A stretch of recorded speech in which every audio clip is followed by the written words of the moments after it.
The voice of the Doors fell silent on July 3rd, 1971. James Douglas Morrison dies from a heart attack in Paris at the age of 27. On July 7th, he is buried in a discreet ceremony at the Père Lachaise Cemetery.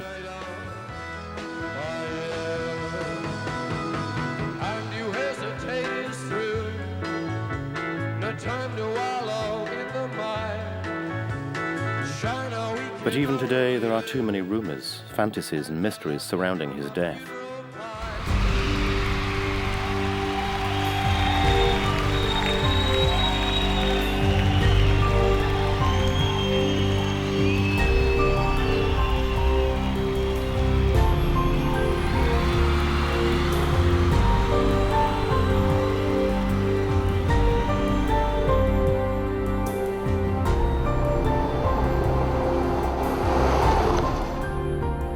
Los Angeles, 1971. Jim Morrison has the world at his feet. After 6 groundbreaking years, 6 albums, and over 200 concerts, Morrison is a fabulous, angel-faced showman and shaman. A living legend, the Dionysus of rock is also a fragile divinity, tormented by the pressures of celebrity and his own more personal demons. When I first met Jim, I knew he was different. I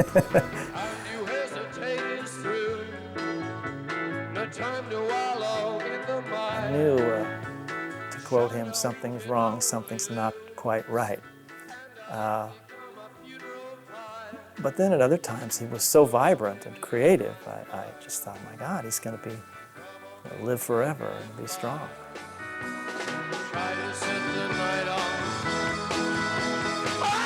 I watched his gradual kind of disintegration over the years of being a stage performer, and I realized, as brilliant as he was at it, he really didn't want to be an actor, and it had become an act for him.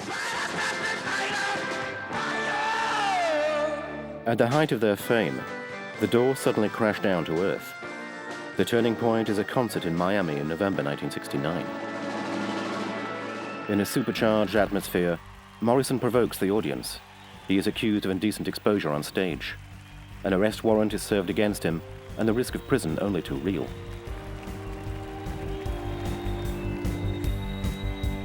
Where you have children from 9 to 14 years of age being subjected to such obscenities, certainly immediate action is demanded.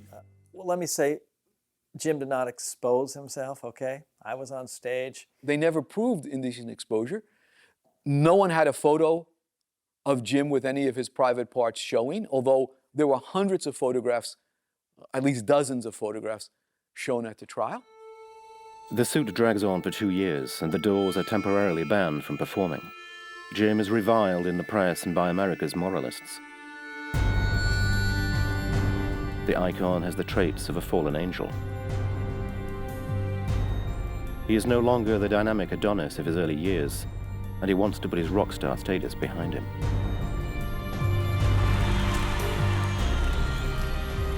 In March 1971, Jim makes the decision to leave the Doors.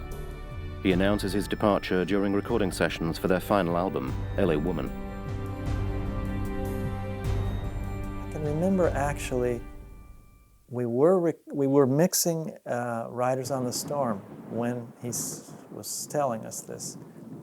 The song Riders on the Storm has an ominous quality, you know, with the rain and thunder and whatever. And maybe there was something in that song that indicated that something was coming, his death. We were pretty clear that he wasn't coming back. And Jim wasn't the kind of person that you lured back with money or hits or, hey, you could be a star again.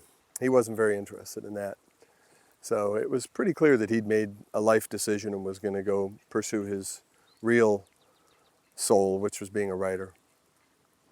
On March 11th, Jim Morrison leaves LA.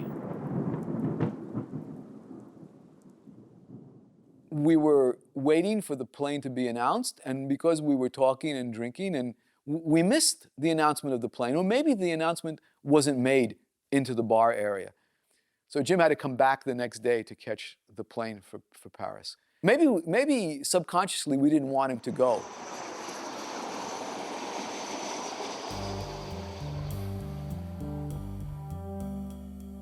The next time I saw a trace of Jim was at Père Lachaise and at his grave.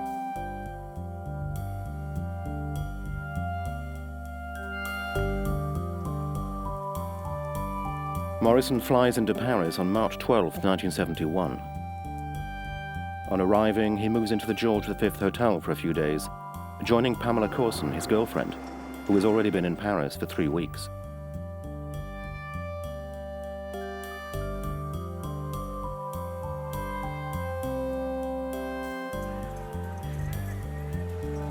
A few days later, they move into an apartment at 17 Rue Beautreilly in the Marais district. The couple are subletting from a young model, Elisabeth Larivière.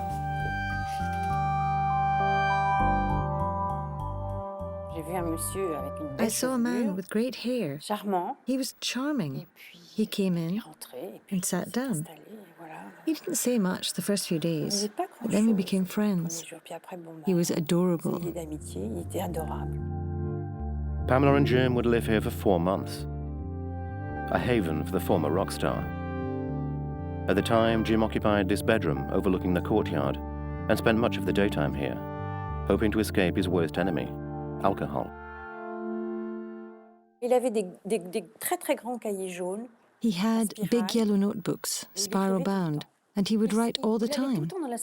He used to go in the dining room, where there was a big wooden table. He had books everywhere, and notebooks, and he would write. Jim writes and explores Paris alone. He loves to stroll along the riverbanks on the Ile de la Cité and in the Marais. He loved this city. He thought it was beautiful and calm, and nobody bothered him. He always had this gaping pocket with sheets of paper hanging out. Jim is entranced by Paris, the city of many writers he admires: Charles Baudelaire, Arthur Rimbaud, Oscar Wilde. He spends many a long hour in the Place des Vosges sitting on a park bench. He scribbles in his notebooks and composes his last poems. Paris, the city of light, where his poem As I Look Back was penned.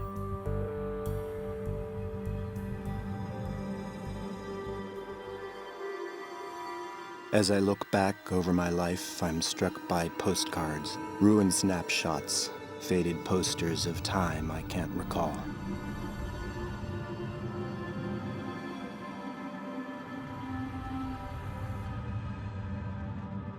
He told me one morning walking through the hallways in the hotel we were going to breakfast, and he said, well, I guess I just hope to be remembered as a poet when it's all over.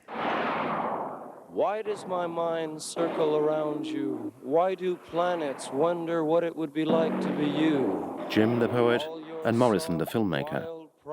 In his baggage he has brought 2 films made by his friend Frank Lisiandro in Los Angeles. In one of them, Highway, Jim plays the lead, the role of a murderous hitchhiker. A story of rage and destruction, a journey of escape to the big nowhere.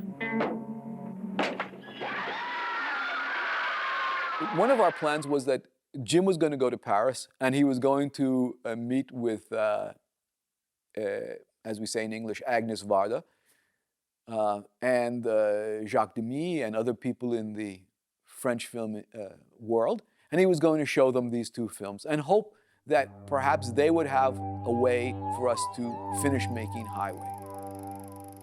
Highway remained unfinished, but Jim and Agnes Varda struck up a friendship. In 1970, he had even shown up in the midst of the fairy tale setting of Peau d'Âne, a world far removed from his own. Il a eu envie de venir voir le tournage. Alors Jacques était déjà à Chambord, moi j'ai pris le train avec Alain et Jim. On a pris le train Paris-Orléans, on a loué une voiture à Orléans et on a été au château de Chambord en voiture. Il a assisté au tournage en visiteur, en voisin. Rien de particulier, il est venu sur la pelouse, j'ai fait 1 ou 2 plans, pas plus. Il venait parce qu'il aimait le travail de Jacques Demy, parce qu'il aimait les parapluies de Cherbourg, parce qu'il aimait mes films aussi, je crois. Et c'était des actes d'amitié simple et de curiosité simple, de cinéphile. I'd love to stay. I'd love to stay. I'd love to stay.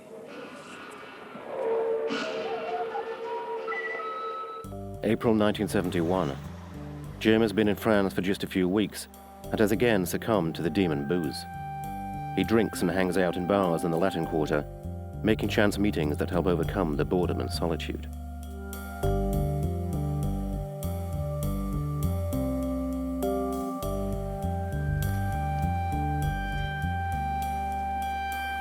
He just literally picked himself up, walked over to us and said, "Hey, you guys American?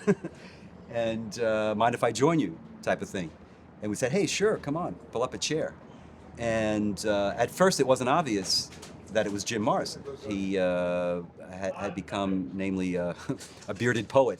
Crawl all over me, yeah. Jim downs beer after beer, chain-smoking, and invites Phil and his group to jam with him.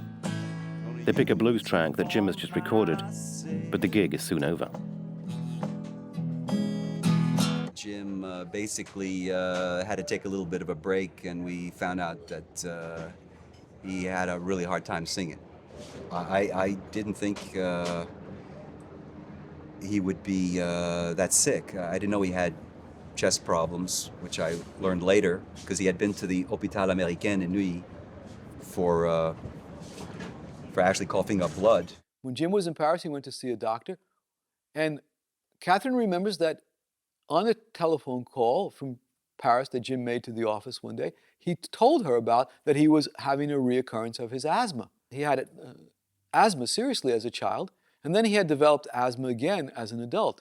He really let go to the extent where he was in the danger zone of killing himself. Jim's doctor advises him to rest. Asthma combined with liquor and tobacco is causing worrying attacks. He leaves Paris for a few weeks and takes to the road, heading to Spain, then Morocco, Tangiers, Marrakesh, Casablanca.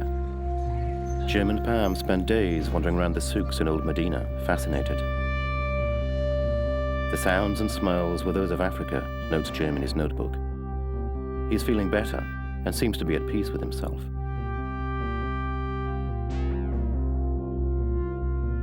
On May 3rd, 1971, they return to Paris. Jim and Pamela move into a hotel for a while in the Rue des Beaux-Arts.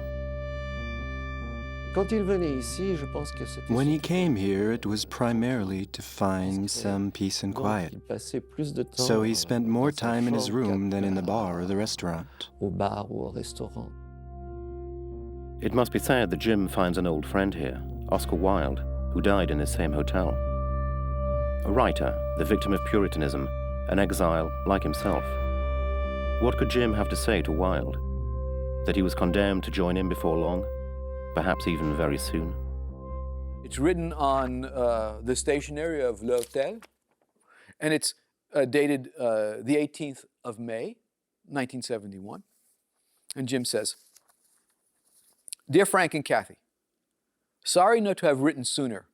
It doesn't seem like I've been here this long. We've been traveling.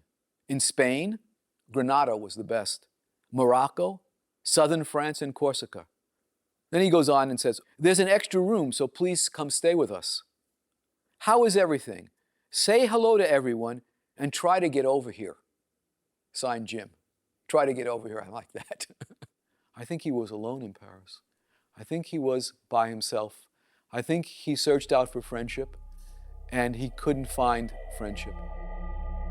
In the middle of May, Pamela and Jim return to the Rue Beautreillis. They lived their own lives, went out separately. I never saw them together. I didn't feel as if I was living with a couple. Jim continues his walking tour of Paris, perhaps content to wander aimlessly. At the Café de Flore, he comes across a young actress, Zuzu, whom he had met 7 years previously. I met him 2 or 3 weeks before he died. And I saw him every afternoon up to the end.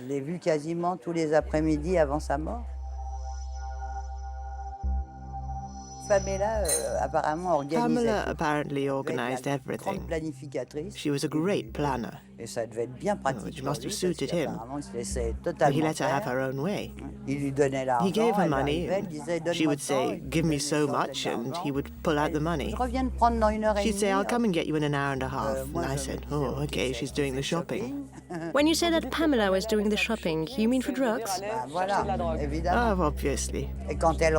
And then suddenly, when she came back, everybody split really quickly. That's a sign. I know that sign. Pamela got into heroin, you know, even before they went to Paris. So the only thing I can tell you is that sometimes she would lock herself in her room, and sometimes I would be a bit worried. I'd go and knock, but she'd say it was none of my business. Pamela was seeing a rather odd individual, Jean de Breteuil, who had been her lover in Los Angeles. He was a well-known figure in drug circles. He was a bourgeois type, with money. There was a whole clique like that. Chic, bourgeois druggies, who dragged everyone along in their wake. They were very generous. They never said, "She's never taken anything, so we won't offer." Just the opposite. Pamela is a junkie, but Jim closes his eyes. He too has his drug of choice, alcohol. Jim is also hooked on the rock and roll circus, the hippest swinging 60s nightclub for rock fans and those who sought artificial paradises. Mick Jagger, Jimi Hendrix, everybody comes to the circus.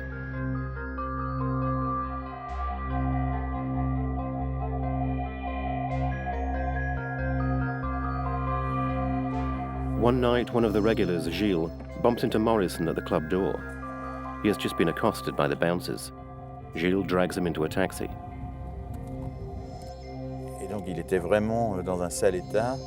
He was really in a bad way. I knew he was going to have problems with the bouncers, so I went up to him. I spoke to him and he said that he was Jim Morrison. I asked him where he lived, but because of the state he was in, he couldn't even answer. What state was he in? He was dead drunk. Gilles takes him to a friend's home in the 17th arrondissement. He literally has to drag Morrison up to the 5th floor.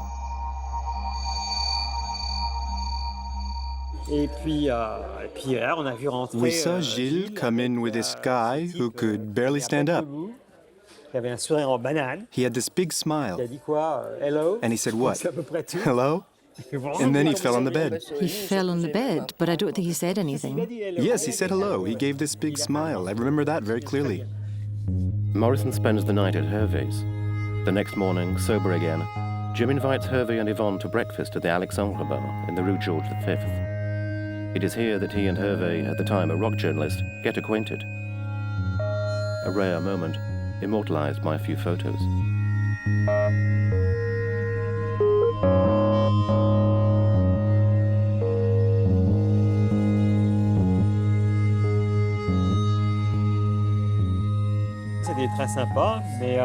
It was fun, but we'd started drinking before eating, and he'd kicked off with a Chivas. And a bottle of Chivas later, he wasn't in great shape.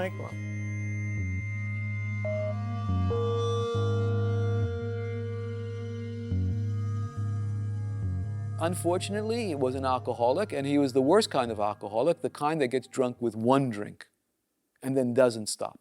But I don't remember any of us ever saying, "Hey, man, you drink too much." None of us said that. We were too young. We didn't understand that at 27 you can die from alcoholism. We didn't know that. Hervé sees Jim on several occasions. Their last meeting takes place on June 11th to see a play by Bob Wilson, Le Regard du Sourd. Morrison is fascinated by the play's macabre tableau.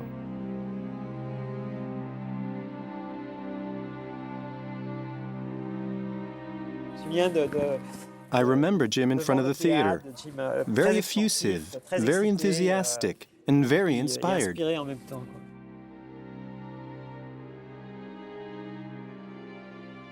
It was strange because one side of him was still very young, and he had all kinds of projects. But there was another side too, where he was all burnt out, at the end of his rope. On June 14th, Jim calls the Doors drummer, John Densmore. He called me, and I was the last band member to speak to him from Paris.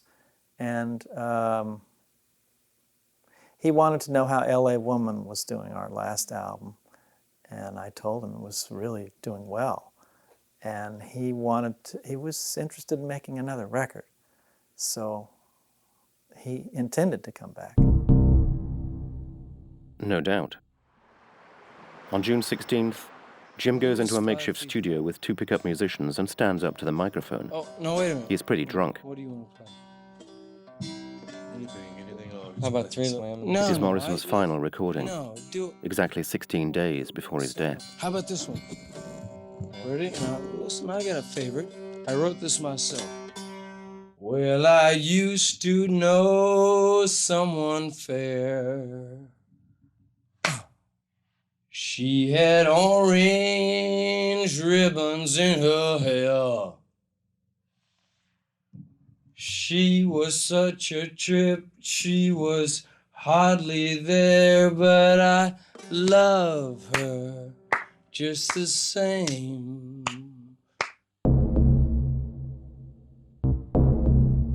June 28th, Alain René, an old friend, takes Jim and Pamela to Chantilly.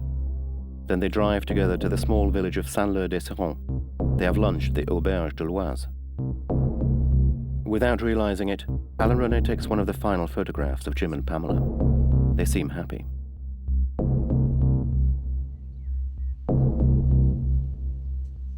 Friday, July 2nd, 1971. Jim Morrison spends the day with Alain René. A day that René prefers not to talk about. The only report he would make is in an interview with the Italian magazine King, just 20 years after Morrison's death. In it, he describes the star's last day alive. At about 1 o'clock, they have lunch together in the Place des Vosges. Alain finds Jim tense and depressed, and he coughs constantly. Towards the end of the afternoon, they have a last drink together in the Place de la Bastille. Jim is seized by an attack of hiccups. He tries to control it, throwing his head back and closing his eyes. Alain René is worried. I felt like I was looking at a funeral mask, he would say. Alain leaves Jim on the café terrace and heads for the metro. As he descends the steps, he turns back for one last look at his friend. He would never see him again.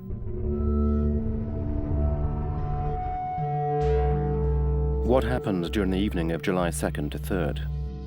The last night in Jim Morrison's life. The only official witness is his girlfriend, Pamela Courson. The events of the night, as related by Pamela, are consigned to an official police report. It would constitute the official version. At 9 p.m., according to Pamela, Jim left the Rue Beautreillis and went to dinner in a nearby cafe.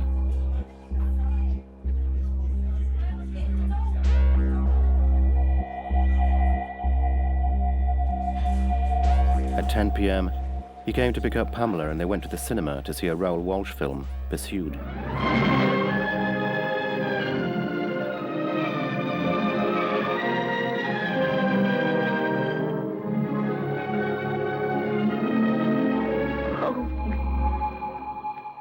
At around 1 a.m., still according to Pamela, they returned to the Rue Beautreillis apartment and listened to music till about 2:30.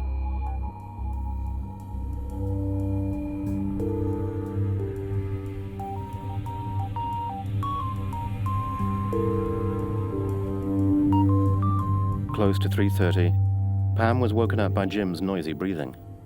She shook him. Jim woke up. Pamela wanted to call a doctor, but Jim refused. He went into the bathroom and started running a bath.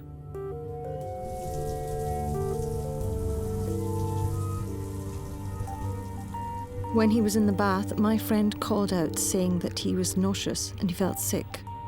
He vomited food, then blood, and then a third time with clots of blood. Then he said he felt strange, but he said, "I'm not ill." Go to bed. I fell asleep straight away. I was reassured. At 6 in the morning, Pamela woke up. Jim was not beside her. She ran into the bathroom and found his lifeless body. She thought he was fooling. And she said, Jim, don't do that. You're frightening me. I thought he'd had a heart attack and was unconscious. I tried to get him out of the bath, but I couldn't. Whatever she did more, she realized Jim was gone. Pamela called her friend and compatriot, Alain René. He was with Agnès Varda, who immediately called the fire brigade. Bien sûr, c'est très effrayant. C'est pas, elle s'est réveillée, il était mort dans son bain, c'est pas très rigolo. C'est même une horreur, donc elle était très angoissée avec ça. On a appelé les pompiers pour voir si on peut encore le réanimer. At 9:21, an emergency call was patched through to the fire brigade in the Rue de Sévigny. The reason for the call? Someone asphyxiated at 17 Rue Beautreilly. We didn't even know if it was a man, a woman, or a child. We only knew the reason for the call and the address. It was 9:24 when the firemen arrived on the scene.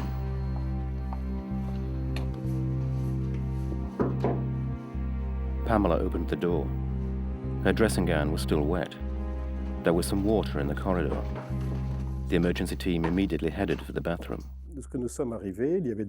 When we arrived, there was a man, quite well built, stretched out in the bathtub. His head was on this side, tilted backwards, and his arm was resting on the edge of the tub.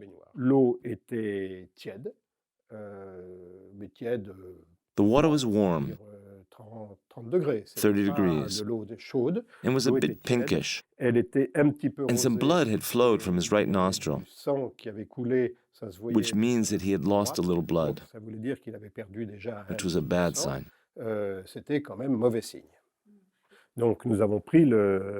So we took the body and carried it to the bedroom that the young woman who was there pointed out.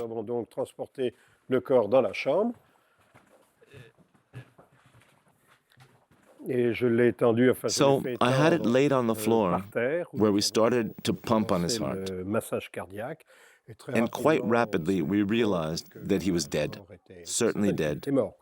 So I didn't want to leave him on the floor, so I had him laid out on the bed. Do you know how long he had been dead? I don't know. Just after the firemen, Agnès Varda and Alain René arrived. Agnès Varda caught a glimpse of Jim's body.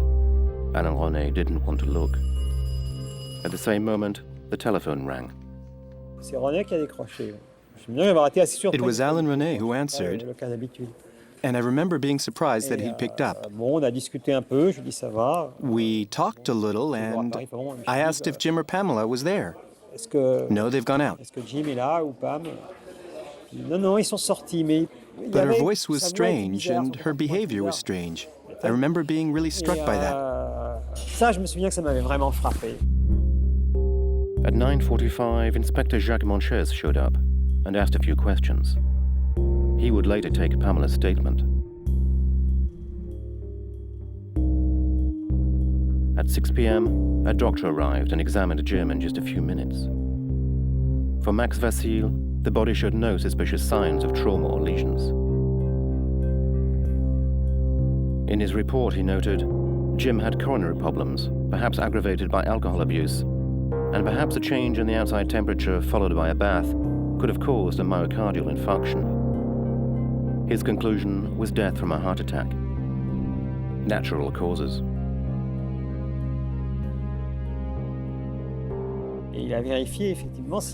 He checked to see if there were needle marks in the arms and elsewhere, and there was absolutely no sign of that. That's why there was no autopsy or whatever. There was no doubt concerning the death. It was a heart attack. He saw that he was drinking a lot and was about 50 pounds overweight, but that kind of thing can happen. The death certificate was delivered. Time of death was given as 5 a.m. It was declared in the name of Douglas Morrison and not James Douglas Morrison, with the aim of being discreet.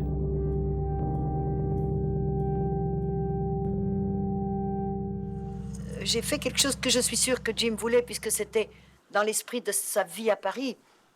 Autrement dit, bloquer la nouvelle. And yet, whereas no one was supposed to know, the news reached the door's manager, Bill Siddons, in Los Angeles.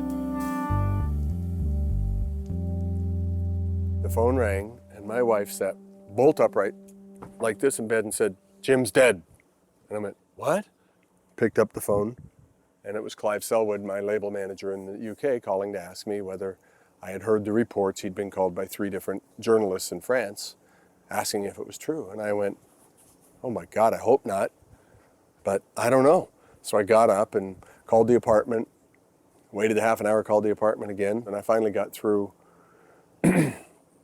I think I got through at about 12, and I had a conversation with Pamela.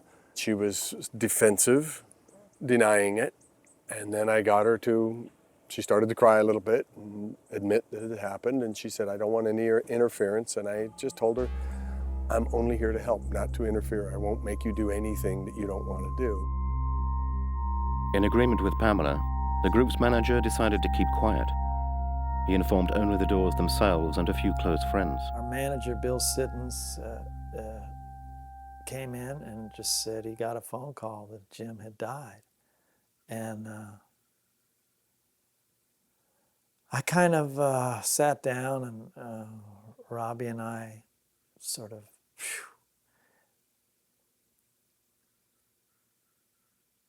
felt like, oh, is it true? It was a horrible moment, obviously, for us. It was just, it came out of the blue. It wasn't that he was sick, that he was in the hospital, that he had an accident. It was just, he was dead. One day he was alive and the next day he was dead, as far as we knew. Bill Siddons arrived in Paris on July 6th, still not knowing what had really happened. He spent the night at the Rue Beautreilly, close to Jim's coffin. I didn't study the casket in great detail and try to figure out whether there was any glue in there, but it didn't look optional to me to open it. I kind of vaguely remember thinking about it and going, well, no, it's too much. And I didn't have the businessman's mindset of, well, of course I have to see the body to verify that he's dead, because there was just not a doubt in my mind that he was dead. Because Bill didn't look in the casket and see Jim, all these rumors flew. I remember Ray saying, well, maybe he's not dead. And I have to admit, if there was anyone as crazy as Jim, he could have faked his own death.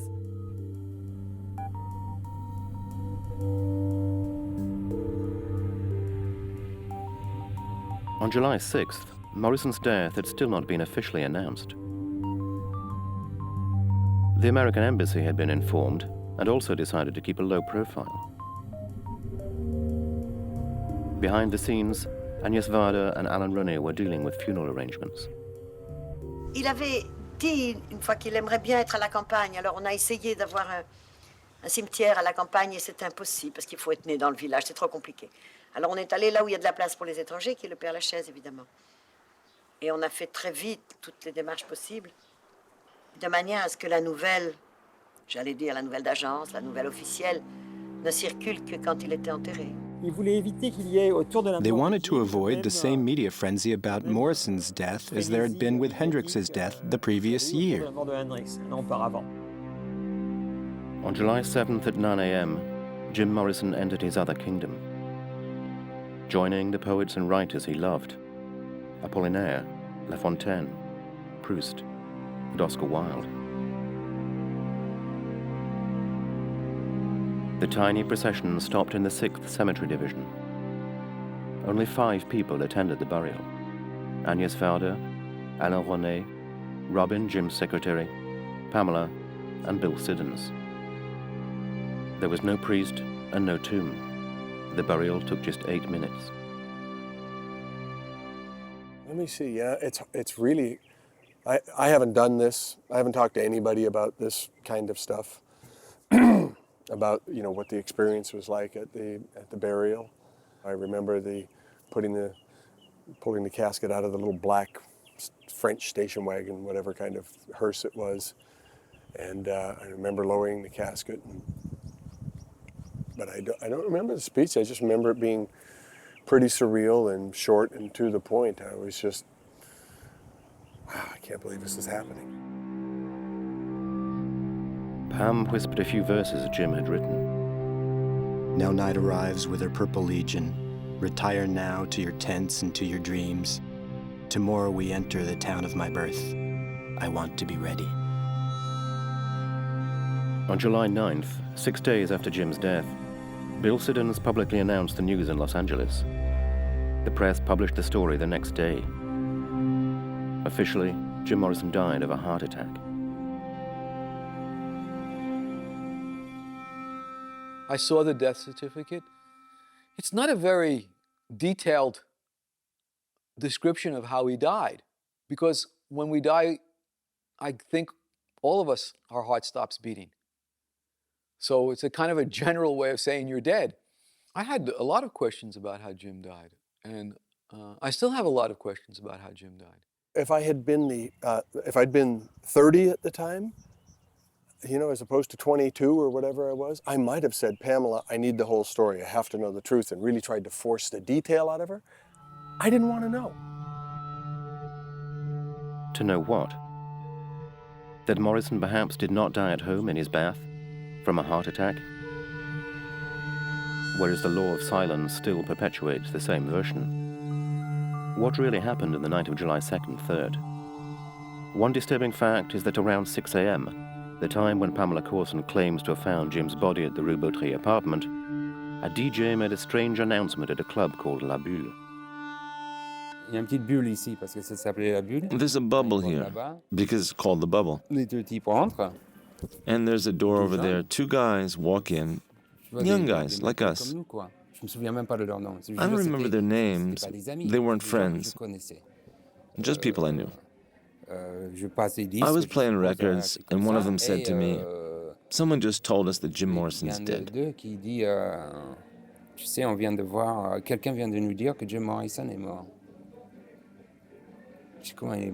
I was kind of stunned, and my first instinct wasn't to ask him, hey, how do you know that? Where? How? Questions like that. I wasn't a journalist. I just picked up my mic and made the announcement. The news was now out, although no one was supposed to know. The next morning, on Sunday, July 4th, a journalist present at La Bulle even announced it on Radio Luxembourg. Oh, yes. Rumors were circulating even before it was in the press. Who were the guys who announced that Morrison was dead? The two guys were people I knew. And I know they were dealers. Do you think they could have sold the drugs to Morrison? Could they have? Well, who knows? Curiously, on the very day of Jim's death, July 3rd, a wind of panic seems to blow through the Paris dope scene.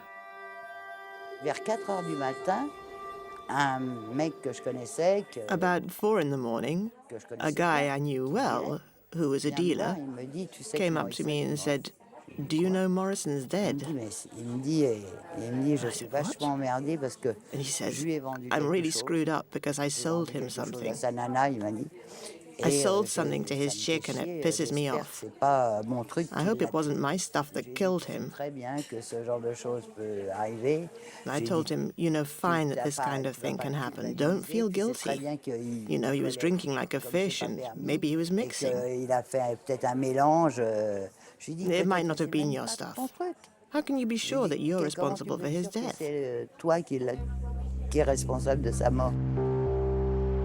Zuzu's confidant is not the only dealer to panic. The enigmatic Count Jean de Breteuil, heroin addict and Pamela's drug buddy, also seems to be afraid of something. He made himself scarce. He realized Paris was pretty heavy at that time. And I'm absolutely certain that he went off to Morocco and that he stayed there. Indeed, as of July 4th, Jean de Breteuil headed for a family home in Marrakesh, along with his girlfriend, Marianne Faithful. He would make some strange confessions to his friends. they looked very distraught. And they began to tell me and my wife that they had just come from Paris, where they had found Jim Morrison dead in the bathtub in his apartment in the Marais. In the middle of the night, he said he got a frantic call from Pam saying, "Jim is in the bathroom, the door is locked, he's not responding, I'm very afraid, help me." Morrison was turning blue and was, stiff as a board and was obviously dead. There was nothing they could do for him. That freaked them out even more. This version is in complete contradiction to Pamela's statement. She says nothing about having seen Jean de Breteuil or Marianne Faithfull in the Rue Boutry. But how could she benefit from lying? Did she perhaps want to protect herself and Jean de Breteuil from a police investigation? I think the Count was terrified of staying in Paris because he was a drug addict, and they would have wanted to know more about him, and they would have liked to find out where the drugs came from that killed Jim Morrison. And of course, he said nothing to us about that. Jean de Breteuil died 1 year after Morrison from an overdose, taking his secret with him. As for Marianne Faithfull, she has constantly refused to say a word about these events. If she says she wasn't there, then she was lying through her teeth the whole time we were together in Marrakesh, because when she came over to the house a few days later, we talked about it again, and they told the same story the same way to me and my wife. Morrison was an alcoholic and ill, there is no doubt of that. But on the night of July 2nd, 3rd, did he also start using hard drugs, namely heroin? In the article that appeared in King magazine, Alain René tells how Pamela admitted to him at the time that she and Jim had sniffed drugs together that very night. Morrison had apparently started using before the day of his death. Pamela was messing around. He criticized her for it. So, but I'm sure he dabbled. Jim Morrison died of an explosive cocktail: fragile health, alcohol, and dope. But did he really die in his bath at the Rue Boutry apartment, as the official version claims? Pamela Courson affirms that they spent the night there. This is probably not the case. He was in fact seen at the Rock and Roll Circus, one of his favorite haunts. I was at the foot of the stairs, almost at the bar. And then Jim arrived. And he was in no better shape, no better or worse than usual. He just showed up quite normally, like a guy who'd already had 2-3 drinks. And we chatted very briefly. How you doing? You want a drink? Yeah, later. And he went to sit down. He arrived alone, but was looking for some friends, I think. Around 3 o'clock, I didn't see him again. Shortly afterwards, a waiter called Sam Bennett. Someone had been found unconscious in the toilets of the Alcazar. At that time, the Alcazar had an entrance on the Rue Mazarine, and the door to the Rock and Roll Circus was on the Rue de Seine. But the two clubs were connected by a long corridor. At one point, someone came to get me at the bar because someone had locked themselves in the toilets and no one can open the door. So I went along.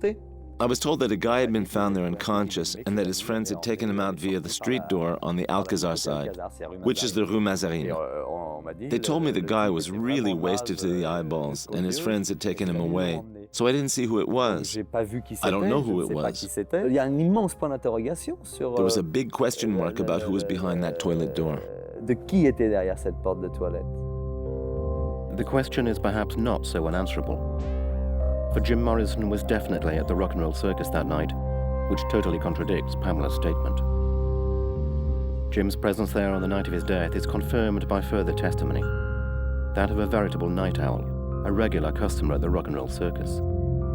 This woman has until now kept silent about the drama she claims to have witnessed. I come out of the toilets and I see the cubicle on the right. And I saw this person who at first had like a blackout. And someone said, "Hey, there's Morrison who's sick. He's ODing." And it's true, I saw Morrison collapsing. He was in a really bad way, and he just collapsed. How can you be sure he died from an overdose? Because I know the person who sold it to him. They sold to him directly? Yes, directly. From what I understand, putting the pieces together, I think it was de Breteuil or someone in his entourage who had a contact in Marseille to get good quality heroin. What happened was, the evening the dope arrived, for one reason or another, the others weren't there. Jim was the first to arrive at the rock and roll circus. This guy arrives, he sees Jim and says, "I've got what Pam ordered," and he takes the package. He took the package, and in all likelihood, he tested the heroin ordered by Pamela and de Breteuil, heroin that was particularly potent. It was 90% pure, whereas usually, from what I've heard in the papers and around, it's maybe 20 or 30%. Imagine someone coming across a bomb like that, and on top of that, doing a load of alcohol, because Morrison drank a lot. It must have been like a bomb in his system. It must have blown his head off. And so that night, Nicole saw Jim Morrison when he was taken ill, and when his friends discreetly removed him from the nightclub. It was from here, in my view, because I saw him, that Morrison left, or he was taken out, because I believe he was already dead. What did you see exactly? I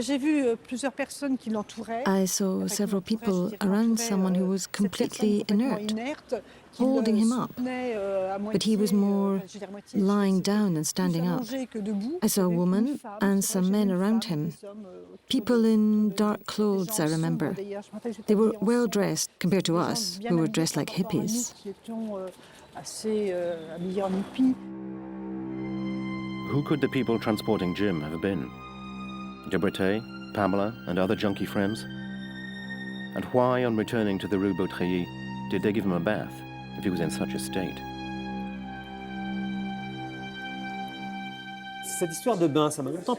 That business with the bath has always surprised me, why he was in a bathtub, until I discovered later that one of the classic techniques with junkies, when someone ODs, is to put them in a cold bath, to induce a reaction.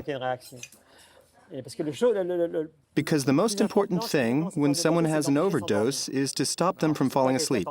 So I don't know what the water temperature was when the cops arrived, but it wasn't very important. The water was warm. Yes, but it's easy to add hot water. After Jim's death, the rock and roll circus was the focus for all manner of rumors. Dealers were interrogated by the police, but officially, no one was looking into Morrison's death.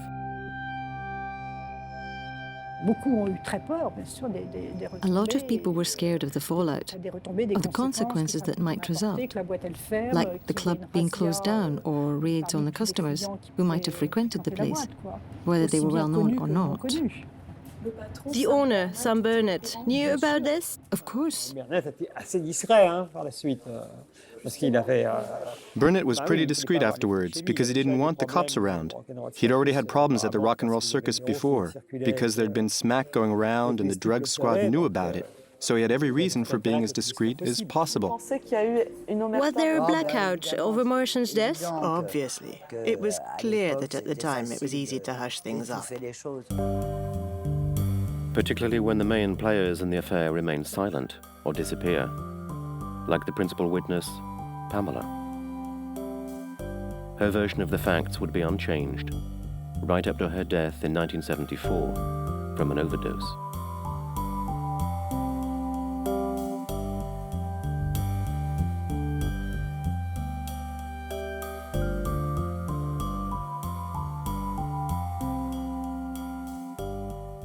She would sit up at night and watch ships come in on the ocean and have visions that he was coming back. It really wasn't a life. It was an existence. She couldn't focus on anything. She couldn't sleep at night.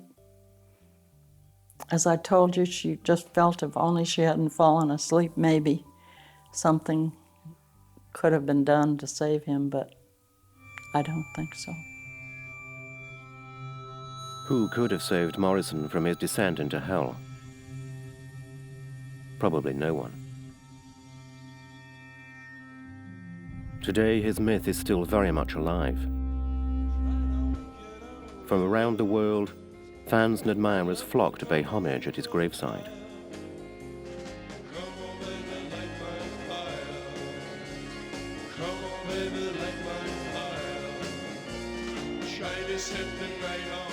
"20 years after his death, Jim Morrison's parents had an inscription put on his tombstone in Greek. James Douglas Morrison, faithful to his demons."